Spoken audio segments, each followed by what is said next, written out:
Africa for participating peacefully in the election. It says it stands ready to support South Africa through the current phase of political negotiations, and it's called on all people of faith to pray for the nation. To discuss, we're joined by the Acting General Secretary of the South African Council of Churches, Reverend Mzwandile Molo. Reverend, thank you for being with us.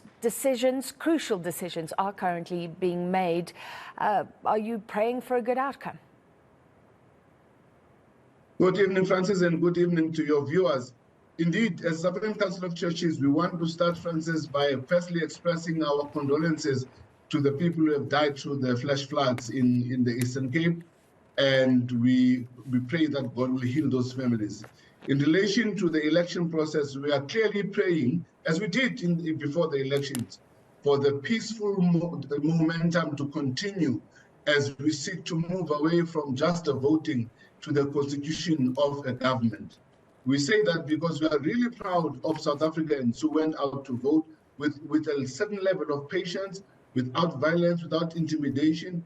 We are proud of how the IEC conducted itself and continued its work in the way that it did. We, South African Council of Churches, inclusive, and with our partners, National Foundation for Dialogue Initiative, NFDI, we worked with more than 400 observers throughout the country. And we are impressed with how the security apparatus was working. Our people were treated with dignity and orderly.